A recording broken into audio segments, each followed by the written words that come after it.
What's up, y'all? It's Drewski, and I've teamed up with Mountain Dew to produce a hilarious new basketball podcast called The Dew Zone with Drewski. Learn the backstories of your favorite ballers and celebrities like Jamal Murray. Did you have like a favorite team? Was it the Raptors at the time or no? Was the Raptors even started around that time? Come on, bro. I ain't that old, fam. You talking like I'm 50. Taylor Rooks, Asia Wilson, and many more. You won't want to miss this. Listen to The Dew Zone with Drewski on Apple Podcasts, Spotify, and wherever you listen to podcasts.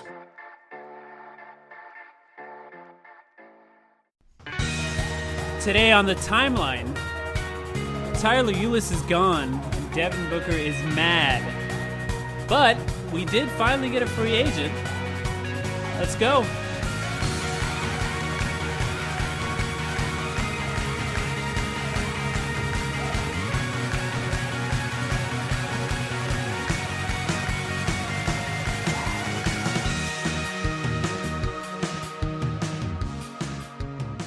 Ryan.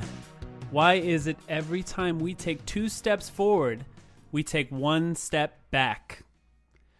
Welcome to the Timeline, a Phoenix Suns podcast. My name is Mike V. Hill, and I'm here with Sam Cooper. How you doing?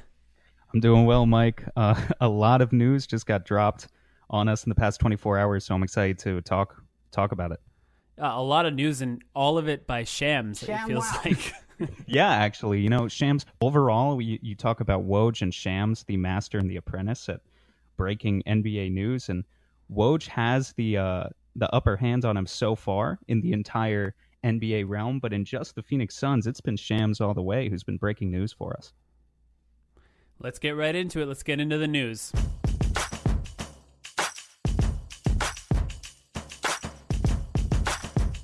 All right, first things first. Devin Booker is not happy with Ryan McDonough. According to Shams, he is disappointed in the Tyler Ulis news. More specifically, based on other reports, he's disappointed the Suns didn't inform him or talk to him about that. Now, what I can say is, well, first of all, how could you do this, Ryan? How could you isolate our only star? Again, frustration with communication from management is not a basketball problem. It's a problem that is relatable for anyone that's ever worked at any job anywhere. Everyone wants to know what's going on with their work directly from management, and if communication is not there from management to employee, that is going to hurt the relationship between manager and employee. And in this case, the employee is an employee who's about to make $147 million from the Phoenix Suns. And if this puts that at any risk, which it can't really, Devin Booker will be a Phoenix Sun for the next 5 years, most likely. But it's just frustrating that we've alienated Goran Dragic, Eric Bledsoe, Isaiah Thomas. What's his deal with guards? How do you feel about this story? Yeah, I was just about to say we've done it again and again between Dragic and Bledsoe and Thomas. I don't count the Morris twins in this because the Morris twins were their own special brand of asshole, but they're not guards. they're also not guards. But yeah, it's just baffling the lack of communication because really overall we were going to get into our episode about evaluating Ryan McDonough's time as Suns GM overall. I think we might still do that sometime in, it's coming in a quieter portion of the offseason when there isn't so much breaking news. But overall, I think he does a pretty good job of drafting, an okay job of trading, although we've gotten shafted in trades a couple of times. But his biggest problem through and through has just been lack of communication with his players, causing drama. I mean, the Suns, since McDonough became GM in 2013, the one thing you can say about them is that there's always been a lot of drama. It's a fun ride. Maybe not so much if you're a Suns fan, but like if you're talking about the team in the national media, we've been a bit of a circus for close to half a decade now because of all of these players that we're routinely alienating. There's 2 ways that people watch the NBA. The first way is for basketball, and the second way is the drama, the storylines, the narratives, and the Suns are never lacking in the narratives and the drama and the storylines. We're almost lucky that we haven't been winning because we would be on the tip of every ESPN employee's tongue at all moments if we were winning and there was this drama. The fact that we've been losing a lot, luckily that drama has sort of stayed under the radar, but I figure every NBA fan already does know about this. It's just very frustrating. If there's more evidence that Ryan McDonough is a basketball robot who doesn't understand human emotions at all, then this is just more proof of that. It's very, very frustrating. Now, for those who don't know what we're talking about exactly, Devin Booker and Tyler Ulis are best friends. They were roommates in college. They went to Kentucky together. They came to the Suns together, and the Suns cut Tyler Ulis to save $800,000 of salary to help sign free agents. But we also drafted a point guard. It seems as if Devin Booker understands why it was done, from what we can tell from reports. But what he doesn't like is that nobody told him that it would happen. It's very, very, very relatable, and it's very frustrating. This doesn't seem to be putting the extension at risk in any way. It seems like Devin Booker is going to sign it. I saw the great Scott Bordeaux tweeted out that no rookie has ever turned down a max extension. I doubt Devin Booker's going to be the first one to do that. But it's still very frustrating just to have to endure drama once again. This might be Ryan McDonough's legacy as the Phoenix Suns general manager. Yeah, I think that might be fair to say, calling this his legacy overall if the team doesn't turn a corner pretty soon and build a real strong winning foundation. I think it's important to draw this distinction. Mike, you and I both, knew that Tyler Ulis couldn't really remain on the team. Not if we wanted to create our maximum available cap space. He hasn't been that good for the past year. We've talked about it before on the podcast. So it's not so much the fact that he was cut in the first place. I'd like to think that Booker is reasonable about that and understands that if he wants to make the playoffs, because he's said and gone on the record saying he's done not making the playoffs, that the team needs better personnel in order to do that. But the lack of communication issue is really where it's just hard to see Ryan McDonough in a positive light if these reports about the lack of communication are true. So going forward, there's a couple things that can happen. First of all, we're going to get another tweet by the Godfather Gambo telling us that Ryan McDonough has spoken to Devin Booker and apologized for not communicating with him. The same report that we got about Goran Dragic, and maybe the report that we got something similar for Eric Bledsoe. That's very frustrating. There shouldn't have to be a tweet every year of Ryan McDonough apologizing to another one of his players, but that's going to happen. And the other thing is, what do we do with Tyler Ulis? Technically, we can re-sign him. We shouldn't. Yeah, it's not a smart basketball move. But will they? Ryan McDonough, I'm not sure he fully understands what to do in this scenario. He needs to appease his star player. He needs to. That's an imperative. I don't think we will sign Tyler Ulis, but it wouldn't surprise me if it was something that they considered. I think the $150 million contract extension is enough appeasement for the time being. Again, I don't want to blow it out of proportion to the point where we're really in danger of alienating Booker. Like, I don't think he's going to demand a trade in the next year or two. He could, if things got bad enough. I mean, he could just sign his extension this summer and then take the money and run in a year or two if we're still not winning. He absolutely could do that. But I think for the time being, is this something that has ticked Booker off in the meantime? Absolutely. Is it something that he might remember 6 years from now when he becomes an unrestricted free agent and is thinking about if he would like to stay with the Suns for a third contract term, or if at that point he would like to run and go to some other big market team? Yeah, that's something to think about. He could remember this all the way in the future. But overall, I think re-signing Tyler Ulis as damage control would absolutely not be the right move, both from a basketball perspective and just in terms of our public relations. I don't think Ryan McDonough is going to admit that he was wrong in this situation necessarily. I completely agree. I don't think it's going to happen. And as they say, winning cures all. So if we start winning, I think Devin Booker will forgive anyone involved. And we made some steps towards winning. The Suns signed a free agent. Woo! Yeah, wow. Is this the biggest free agent signing since, I don't know, ever? No. Tyson Chandler? I don't know. It's 3 years ago in Tyson Chandler. Trevor another Ariza, 33-year-old. Trevor Ariza ascends into the great Suns free agent names of past, such as Grant Hill and Tyson Chandler. Old. Phoenix and Arizona is where players go, or where people go to retire, so it's not a coincidence that old players like to come here as well. The weather is nice, as they say. Yeah, he can play a lot of golf, too.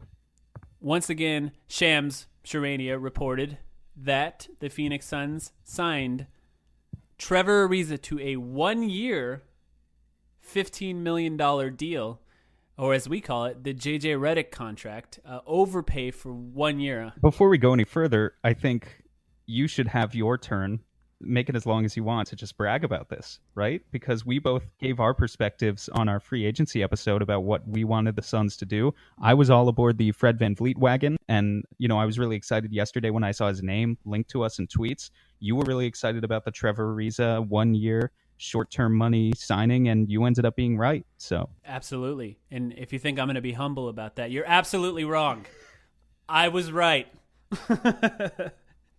No, I was way off. Here's the thing.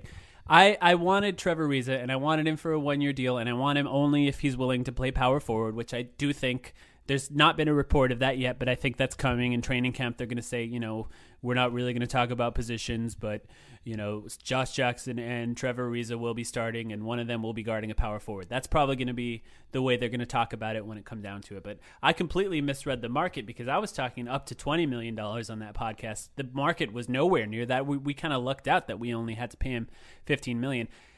It's been interesting to see the reaction from Suns fans on this signing. $15 million is a lot of money, but this leaves a lot of cap space for the Suns for next season. And if this team gels this year and wins some games, maybe even makes the playoffs. Now, that is a stretch, but maybe even makes the playoffs, then a lot of cap space next year will be a nice thing to have. And this is a perfect way to set that up. I really like this deal. How do you feel about it? Yeah, I like it.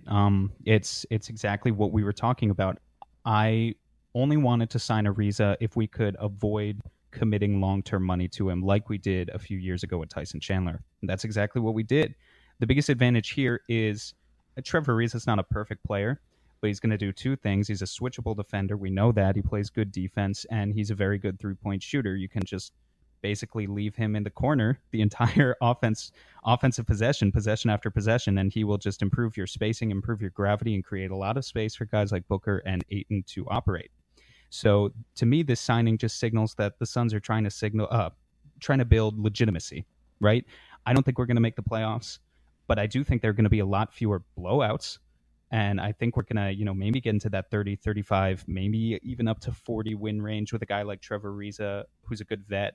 And maybe it convinces other vets to start considering the Suns next year when, again, because this was only a 1-year deal, we're going to have cap space again.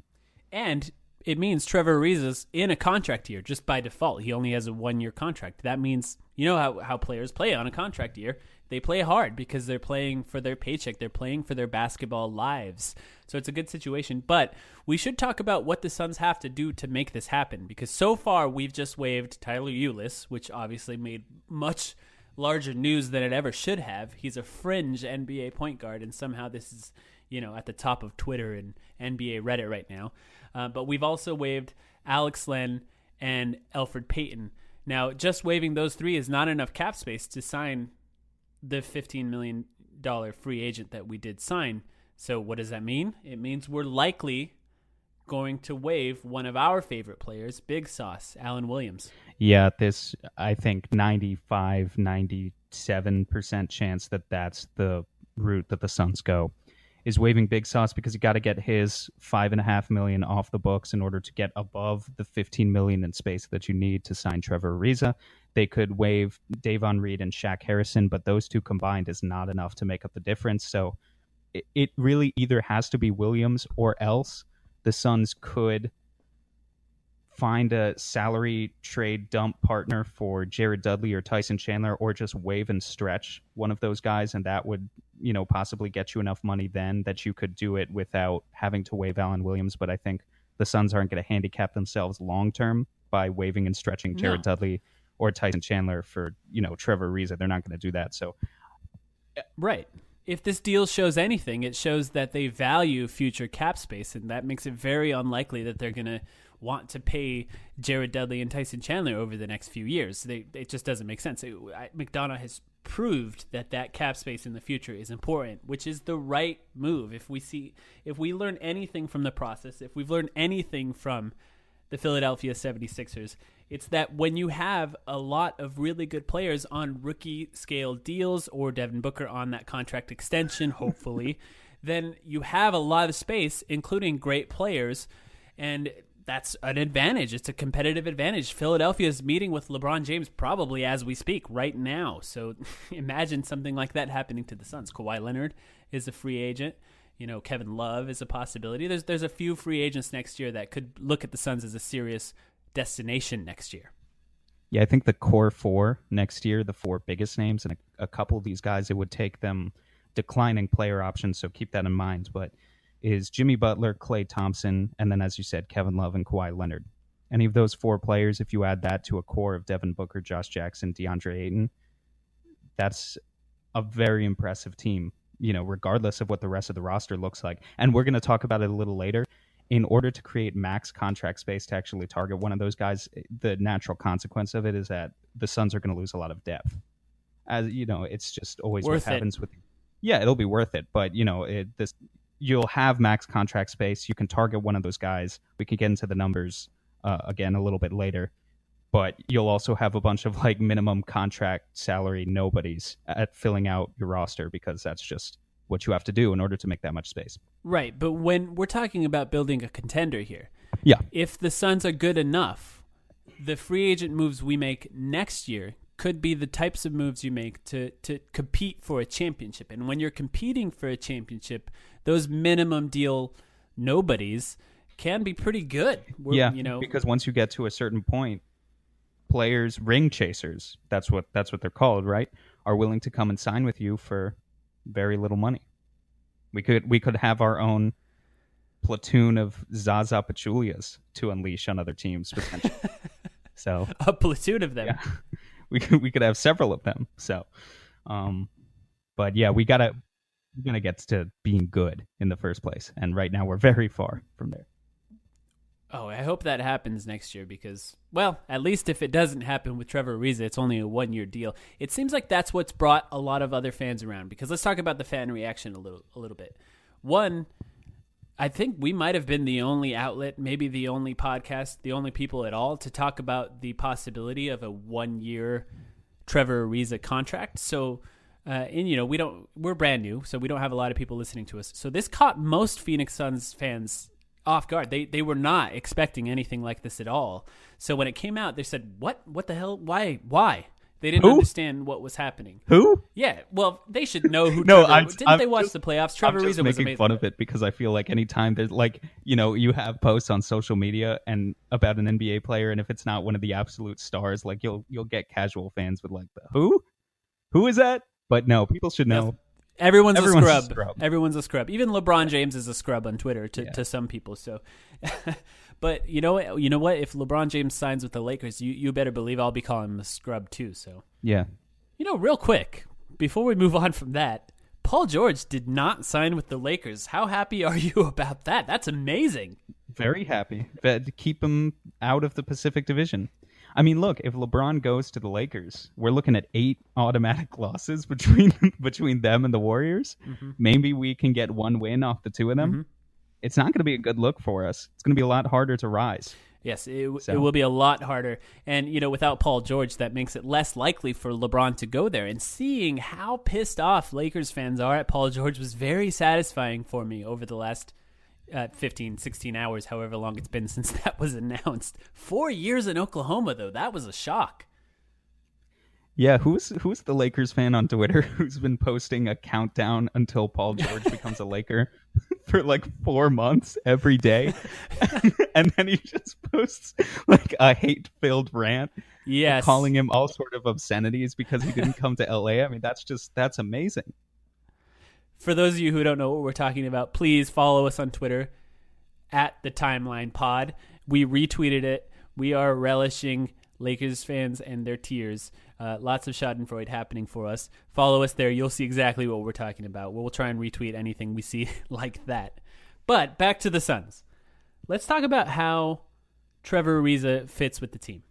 He only played 5% of his time at power forward with the Houston Rockets. Now, the Houston Rockets had a bunch of wings, so it's a little bit of a different situation, but now the Suns have a bunch of wings. Do you think that he'll be starting at power forward, or do you think it's possible that we're actually moving Josh Jackson and Mikal Bridges back in the depth chart to start Trevor Ariza at the 3? Either one could happen, right? I think it's probably more likely that Ariza starts at the 4 at the beginning of the season, but it could really happen either way. I mean, regardless of what happens, the Suns 3 and 4 is just two like generic forwards, right? Like, don't think about it as a small forward and power forward anymore if you're a Suns fan tuning into the games next year, because I think the structure of our offense is going to look completely different.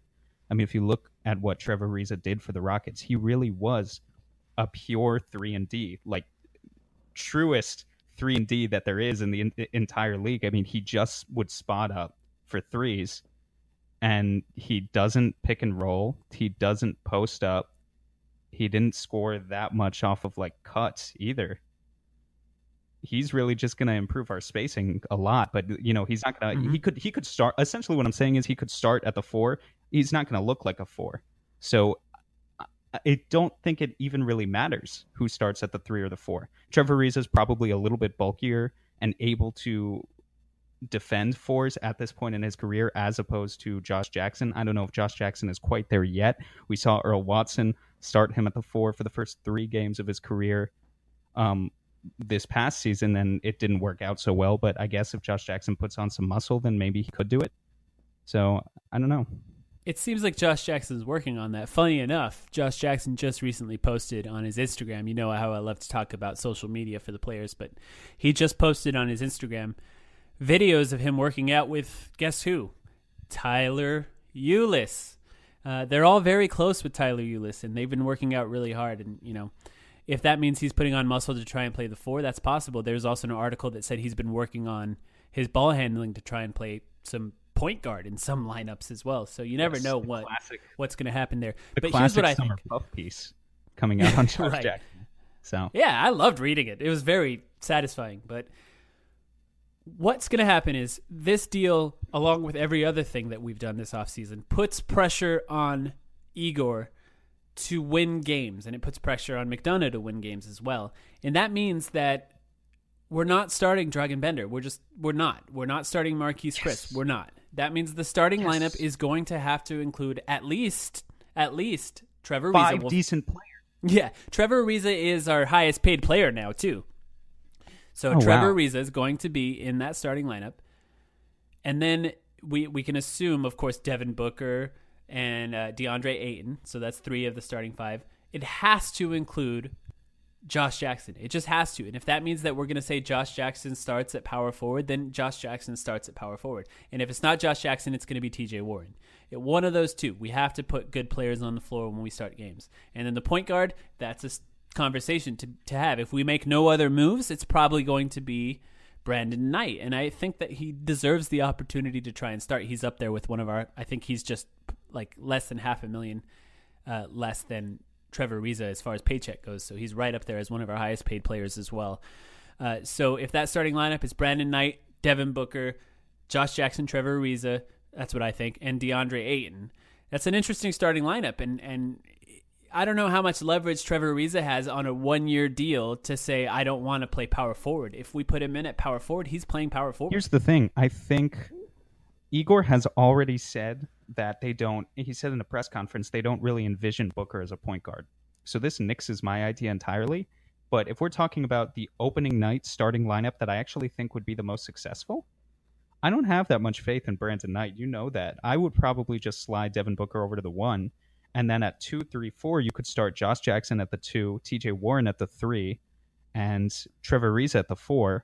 I think eventually Mikal Bridges, if he plays well, could slide in and replace TJ Warren into that mix. But we're talking about opening night, so I think it starts out as Jackson, Warren, Ariza, and then obviously DeAndre Ayton at the 5. Again, if Igor's not willing to experiment with Booker at point guard, at least not in large stretches, then we know that it's going to be Brandon Knight, and then that shifts Devin Booker over and kills this entire idea. But I just have this suspicion that that would actually be the most successful pairing on the floor. Igor has said that they don't plan on running Devin Booker as a point guard very often, but with this move, they have to try because we have a lineup with a lot of spacing if we do that. And the defense, so this is another concept we've talked about on a previous podcast. If we have chosen Devin Booker as our star, which we clearly have, then we have to surround him with defensive players who can shoot. And we have a lot of those now. We have two really great ones. Let's start there. Mikal Bridges and Trevor Ariza. And if we start Devin Booker at the point guard and put those two in, Josh Jackson has room to move. Josh Jackson can't exactly shoot yet, but he can play on the ball. He can run some pick and rolls. He can handle the ball. He can take people off the dribble without any picks, in fact, and just get into the lane and kick it out or get to the basket if he needs to, because spacing will make it difficult to help with Devin Booker playing off the ball. But that lineup will have to happen. I think when he was talking about not playing Devin Booker a lot at point guard, that was before Trevor Ariza was on the team. It's a different team now. We have a lot of defense and a lot of spacing, and if we're going to try and do what Trevor Ariza did on the Rockets, that means quite a bit of Devin Booker at point guard. So I hope maybe he softens on that stance a little bit, because Suns fans are clamoring to see that. We need to see that. That sounds like a really fun lineup.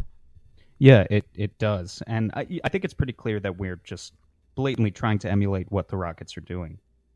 So, I mean, that's just what the Ariza signing signals to me. And if that's the case, then why limit ourselves? Why not try Booker at more point guard, especially if we don't make a trade for, say, Patrick Beverley or, even Kemba Walker, and we go into the season with our only point guards being Brandon Knight, a second rounder, and Elie Okobo, who I am high on, but, he's still, and Shaq Harrison, who we called up from the G League last year.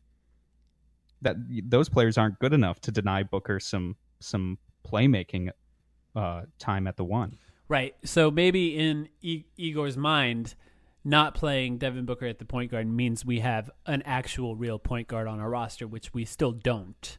Now, Elie Okobo could be that in the future. For those who haven't seen it yet, once again, plugging our Twitter account. It's also on our Facebook. If you look for the Timeline Podcast on Facebook, we created a highlight reel of Elie Okobo's ability to shoot off the dribble. And if you put Elie Okobo in that lineup with Devin Booker and Trevor Ariza, that's really interesting. There's a lot of three-point shooting there. And, if Elie Okobo develops the way that people are hoping that he can develop, that ability to shoot threes off the dribble, our offensive threat will be very, very high. It's very similar to the Rockets, or I hate to even say this, but the Warriors. It's a similar offensive scheme as what the Warriors can do. And seeing what Igor does with these pieces is going to be really interesting. Having someone like Trevor Ariza to help mentor Mikal Bridges and the rest of the team, because he came from a championship team at the Lakers originally, but he's also in a championship competing team in the Rockets last season. Seeing how he mentors them and hopefully he encourages them to listen to every move the coach makes, it could be very interesting. He's got a lot of chess pieces now. The biggest thing to me is that in just the past 2 weeks, the Suns have doubled the number of respectable shooters they have on the roster. Because Let's think about it. Last year, it was Devin Booker, Troy Daniels, Dragan Bender, where all he would do at power forward is shoot threes. And then I guess you could say Jared Dudley is a respectable shooter too, but he never even got to play. He played like 10 minutes per game in about half the games throughout the season. So now over the past 2 weeks, we've added Mikal Bridges, who shot something like 43% from deep in his last season in college. Elie Okobo, close to a 40% three-point shooter. Trevor Ariza shot 43% on corner threes last year, and he shot at least 40% on corner threes in 6 of the last 7 years. And I say double because, we also know that we have Brandon Knight coming back, who can, sort of take players off the dribble. He's not the best shooter, but he is definitely what I would call a respectable one. So right there, we've gone from 4 good three-point shooters to 8. And you can envision a lineup of potentially, a year or two down the line, maybe, but Okobo at point guard if he's ready, Booker at shooting guard, Bridges at small forward, Ariza at power forward, just those 4 right there paired with DeAndre Ayton. That's like an ideal 4-out offense where you could put Ariza in one corner and Bridges in the other, and that's maximum spacing. And if you add Bender to that lineup, which obviously can if have Bender problems. could learn to play the 5, you could have a 5-out lineup. Exactly. That's an interesting lineup. It's a very interesting lineup. Now, let's talk a little bit more about Ariza. So we have some stats. So he shot 43% on corner threes last year. So let's say, like you talked about, Trevor Ariza, he doesn't do much on offense, but what he provides on spacing really matters. 43% on corner threes, that's a huge thing. He can create a lot of space. What we saw last season is Devin Booker was facing triple teams on the regular because there was no other threats. And Devin Booker's ability to get to the basket was something that I did not see coming when he was initially drafted by the Suns. And it's something that no one saw coming. Exactly. He's going to shoot a lot more free throws next season, I have a feeling. With that floor spread, his ability to beat his man off the dribble is going to lead to a lot of fouls. And the Suns actually have been good at shooting free throws. That ability, it's going to go up next season. It's going to be really interesting to see. Now, it's going to be... I can't wait to hear how Igor talks about this team when he's going to be asked about it, because I want to know what that starting lineup's going to be. But there was two things McDonough said he wanted to address in free agency. The first one was what we thought was power forward. It turns out that he actually said a forward who can shoot and defend. He actually didn't say power forward, so I think this has been in the works for a while. He chose his words very carefully there. The second thing was a veteran point guard. Now, we haven't found a veteran point guard. Now, you mentioned Patrick Beverley, which, talk about a perfect fit. That'd be literally all defenders except for Bender and Ayton on the floor. It could be an amazing fit. But what other options do you see for point guard for the Suns at this point, now that we really don't have any cap space left? Yeah, well, that's what I was going to say. Unfortunately, if you're a Suns fan at this point and you're hoping for another free agency splash, I don't really know what to tell you, because, well, we would need to trade Jared Dudley or Tyson Chandler, which would be extraordinarily difficult because there aren't many teams with cap space, or we would have to waive and stretch them. Because the amount of cap space we have right now, even if we waive both Davon Reed and Shaq Harrison, creates like $3 to $4 million in cap room. In this market, that's not enough to get a good backup point guard. So, like, before I was thinking that I really like Shabazz Napier as a free agent option. And I had thought about him previously as like a backup if we couldn't get Van Vliet. But even Napier was probably in the like 6 to 8 million range. Like we can't get him for the amount of cap space we have right now, so we would have to make another move, which makes Pat Beverley the most appealing trade option by far. The question is just how can you convince the Clippers, who just lost DeAndre Jordan to the Mavs yesterday, by the way, that they'll be willing to take our non-essential assets, right? It's right now, it's because you don't want to trade TJ Warren for a player like Pat Beverley. I mean, TJ Warren's name has come up in trade talks before, but his value isn't that low. So you need to convince them to really be willing to take Marquise Chris or Dragan Bender. And we, as Suns fans, are still very protective of Marquise Chris and Dragan Bender and would like to believe that they will amount to something.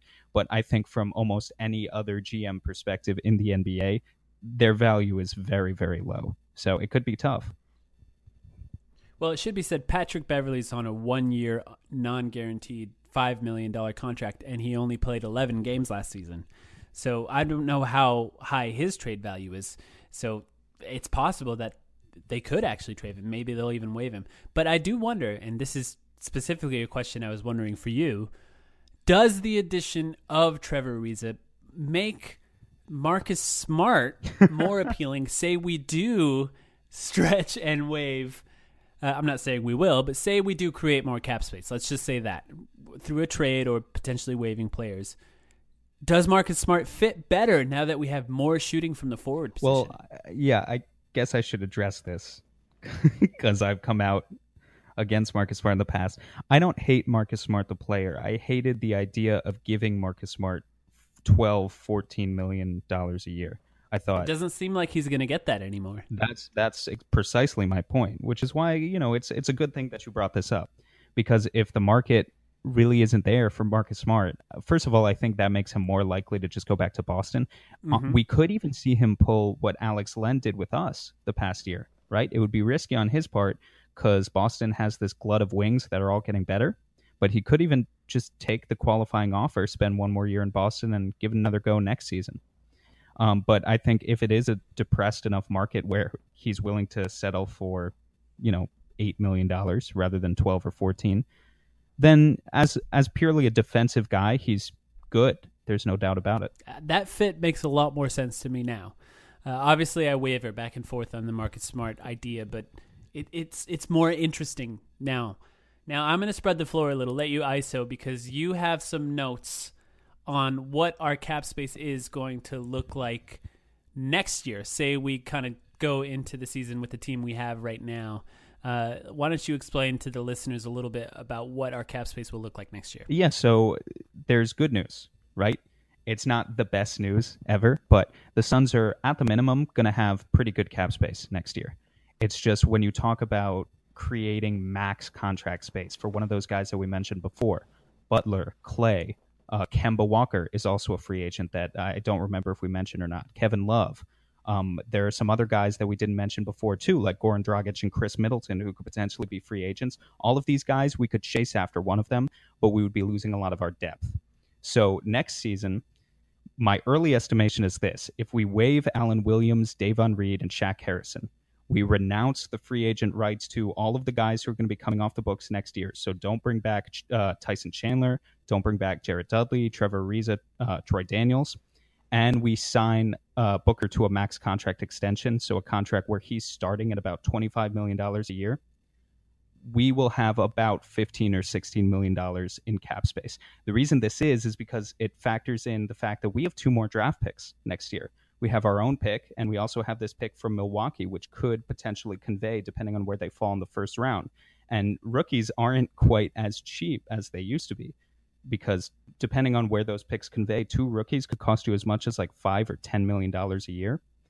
So if we traded those 2 draft picks and, theoretically didn't bring in any rookies next year, we could be talking about more like $25 million in cap space. But even then, that's still not quite enough to go after like a max contract guy. It is definitely enough to go after a high impact player.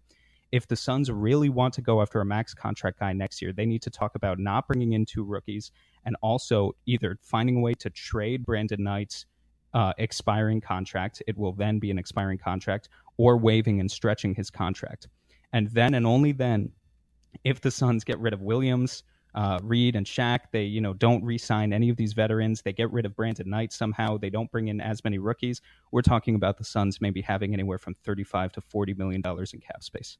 So that's definitely enough for max contract, but it's going to hurt our depth quite a bit.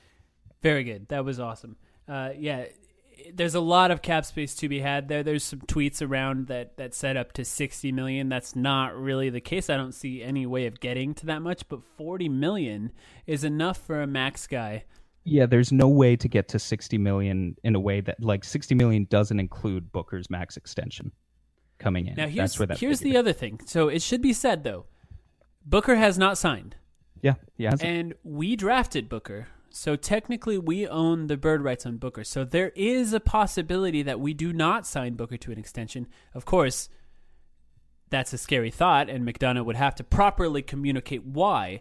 But if we re-sign Booker after signing free agents next summer, we can sign Booker over the cap and not be penalized the same way a team would be if he were to sign his extension right now. So basically what that means is we'd have to wait on Devin Booker's extension till next season, at the end of next season, wait till we sign other free agents, and then end our free agency splurge with signing Devin Booker. So maybe that's how they're looking at it, because there is a possibility that we create more cap space without signing Devin Booker yet, fill that cap space, and then sign Devin Booker, go over the cap.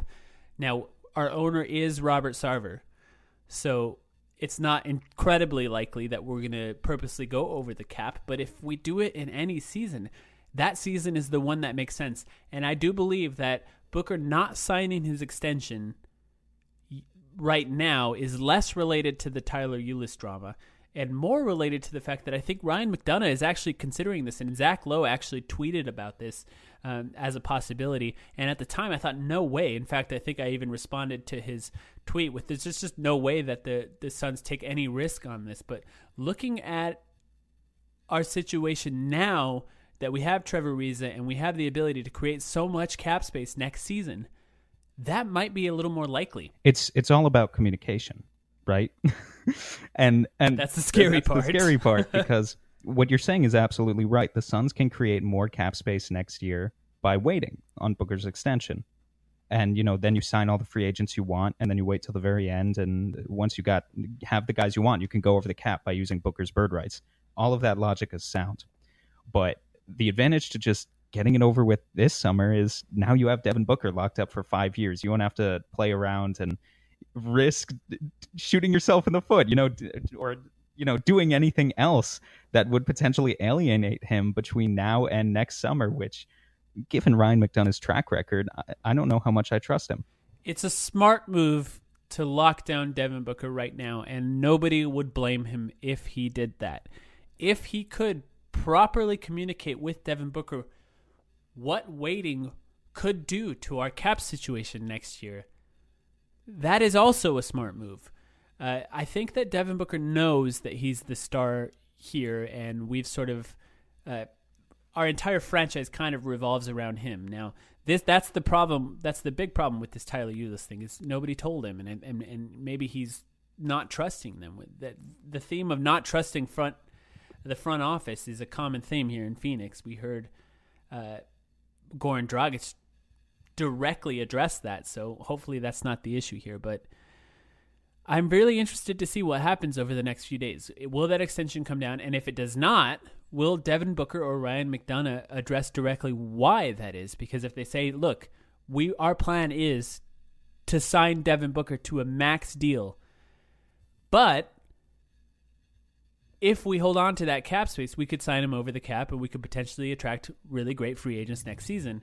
That would be a great way to communicate. If you communicate it to the press, you communicate it directly to Devin Booker that this is what you want to do. So it's going to be really interesting. It's the way that you would need to communicate it to Booker, but it's not necessarily enough to get him to be on board. Because speaking from Booker's perspective, you need to consider security, long-term security. That's why players sign extensions years before their contracts are up. Because, and I'm knocking on wood as I say this, but consider a situation where next year, Booker decides not to sign his max extension right now, and then he tears his ACL in training camp. And then he comes back the following year. That's why I knocked on wood. That's why I knocked on wood. So don't kill me. But if you're the player, you want to avoid a situation like that where, if that happened, would the Suns still be offering him that max contract extension when he comes back? It's a big risk for him to take, and you can see why it's appealing for a player to just take the security. We would absolutely still offer him that extension. Absolutely. It's just, we've never had for one, Devin Booker. You don't think Ryan McDonough with his track record might try to lowball him? No, I don't think that Robert Sarver would let that happen because, one, Devin Booker is not only an amazing basketball player, he's also very marketable. He's a good-looking NBA star, and he's a guard. Guards are just more marketable. DeAndre Ayton, of course, is still marketable. In fact, we heard news that the Suns have sold up to 3 times as many season tickets so far this offseason than this time last offseason, which makes a lot of sense. Nobody was really looking forward to the last season, but guards are just more marketable. We've seen how they sell shoes, and the shoes indicate that guards are more marketable. We would absolutely. I just think it would still happen even if he was injured.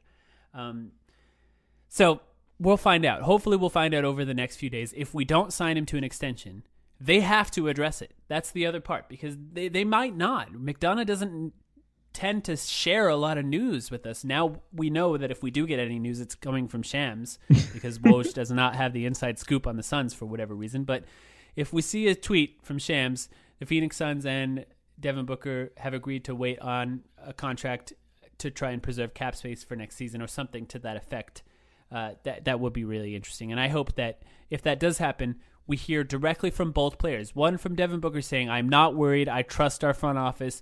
We're going to get that done next season, but we want to keep the options open to make the team as good as we can next year. And if we hear the same thing from McDonough, that would give me a lot more hope and confidence, even though I would still be a little nervous just based on what's happened so far this offseason. What if, just one last thing before we move on to other stuff, what if it becomes a situation like the LaMarcus Aldridge situation, where the Suns communicate to Booker, we're holding off on your contract extension so that we can preserve more cap space and bring in a big shiny star next summer. And we talk to a bunch of stars, and like LaMarcus Aldridge, they choose someone else. do you think that would harbor any sort of resentment in Devin Booker to be like, hey, I took a risk here putting this off for a year and you couldn't even get anyone? Because we are the Suns. I mean, let's look at the reality. Our best free agent that we've ever signed is Steve Nash. We've struck out, who was great, by the way. Right. But he's sort of like the only all-star level player, him and Tom Chambers, the only all-star level players we've ever signed in free agency in 50 years. So, you know, if that happens, would that have any potential to, you know, affect Devin Booker? Well, these are emotional questions essentially, because Yeah, the real truth but of it is the real truth of it is he makes $150 million either way. So I don't know. It's hard. It's hard to get in the head of Devin Booker and really find out what he feels about the situation, because money wise, it's the same either way. Yeah, that's true. Now, all right, we're getting about 45 minutes here. Let's just real quick, 2 more things. We have a bunch of wings now. Yeah. A lot. And this one goes credit to Espo. All wings and no sauce. If we wave big sauce. Oh no! Wow. Yeah. No, I couldn't. I had to give him credit. Wow. I mean, you know, it's not. I can't take credit for that. That is I'm a not fantastic tweet. that funny. No. Yeah, Wow. but let's talk about our wings. We have a lot of them. Josh Jackson, T.J. Warren, Mikal Bridges, Trevor Ariza, Marquise Chris, Dragan Bender. We can include them in there. Something's got to give, right? Yeah, something does have to give. Well, so let's think about it from the perspective of minute distribution.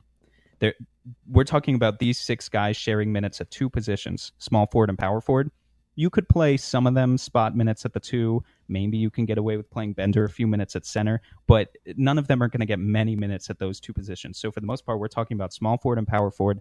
That's 96 minutes in a game, split between 6 guys. By my quick math, that's 16 minutes per game for Quick maths. That's 16 minutes per game for each of these guys. Is not nearly what, you know, Josh Jackson, Trevor Ariza, who just was brought in for $15 million, and TJ Warren, who's coming off a 20-point per game season. They're not going to come into the season being okay with getting 15 to 20 minutes a game. They're looking for more than that, which signals to me that either a trade is coming or one of these guys, probably Dragan Bender or Marquise Chris, with the way they're playing, is just going to get absolutely buried on the bench and not really receive any playing time whatsoever. One thing we didn't even mention is Jared Dudley's also a wing, and he's on this team still, technically. I didn't even include Jared Dudley there because I think it's just a given that Dudley doesn't get any playing time with these done. 6 Yeah. in front of him. He's out of the rotation. He's cooked. Mm-hmm. It's just, you know, it's fine because he's basically an assistant coach already. He barely played this last season.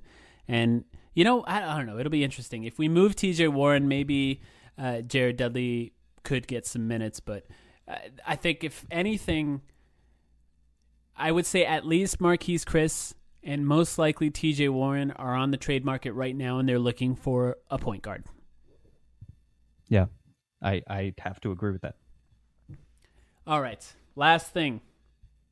Summer League. That's next. Summer League starts tomorrow. I believe the games start tomorrow. The Suns don't play till Friday. They play Friday and Saturday, Dallas and Sacramento. So we get to see, unfortunately, it doesn't seem like Luka Doncic is playing, but I hope that changes. But the rosters are out. Do you have the roster in front of you? Yes, I do.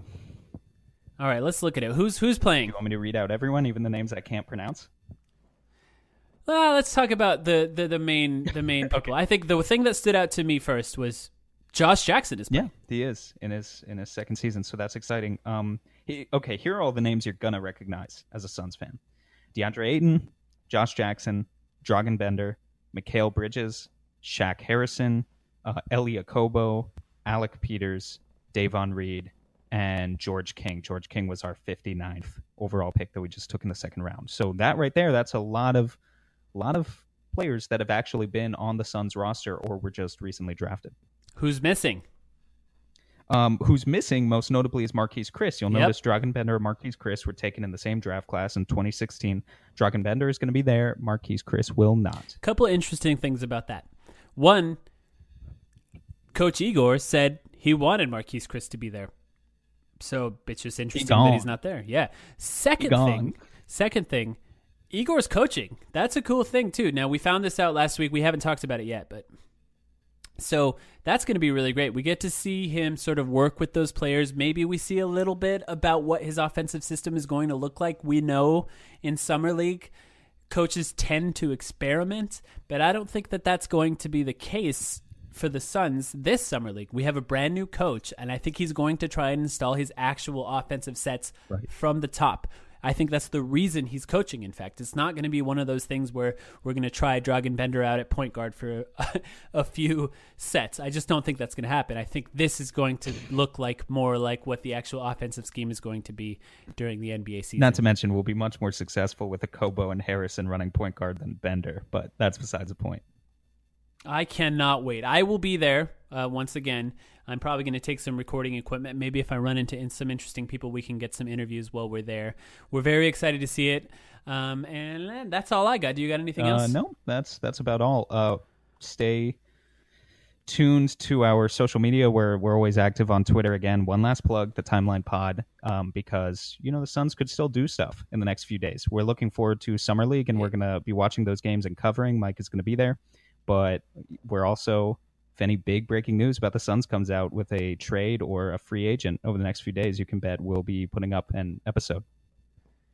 Exactly. One episode next weekend for sure. If anything big happens this week, another extra bonus episode, if you will. But thank you for listening to The Timeline. Make sure to subscribe to our or follow our Twitter account and check us out on Reddit. Feel free to hit us up at any time. And if you're going to be at Summer League, let me know. Maybe I'll talk to you on the podcast.